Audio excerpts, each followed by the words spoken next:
Hi guys, Trav the bucket list guy here, the world's #1 bucket list expert. And over the next 30 minutes, I'm going to give you a real taste of what has really lit a lot of people up over the last 10 years of me being the bucket list guy. I'm going to introduce you to the My Bucket List blueprint over our time together today. But first, here we go. I'll tell you a story. So I'm from Australia, if you haven't picked up that already from the accent.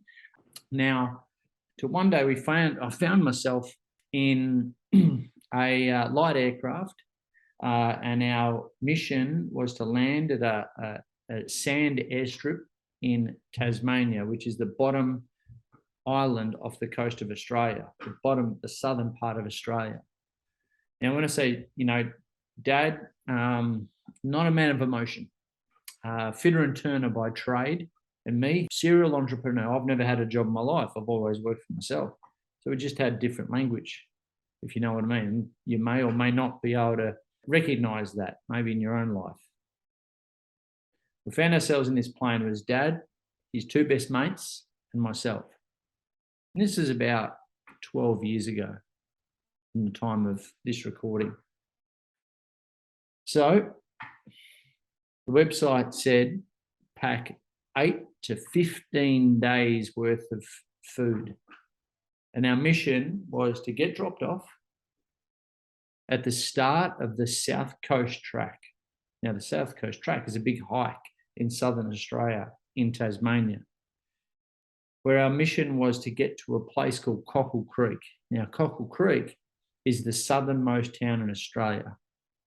Yep, have you ever seen the movie The Deliverance? It's a bit like that, if you know what I mean. And the plane dropped us off and disappeared into the distance. And here we were with our packs of food, myself, Dad, and his two mates, and off we went. And when it rains in Tasmania, it really rains. I mean, we had to cross floods, as you can see on this slide here. We had to cross flooding rivers. The rivers just coming down. In one day, we did a small, medium, and huge one. And you have to strip down to your underwear, go protect all your gear from getting wet, go across it like this, and get to the other side, get dressed again, keep on going. Set up our tents in the rain there at one stage, pack up the next day in the rain, sleep in a puddle of water.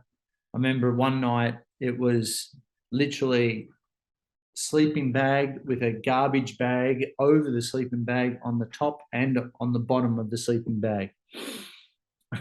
Sleeping bag within a garbage bag. Pack up the next day, go up and down what they call the Ironbound Range that next day, and that was into the clouds, up for a kilometre, back down for a kilometre. And Dad, at the time, he was about 67 years old. And me, I'd just come out of personal training. So I was just starting to be the bucket list guy here.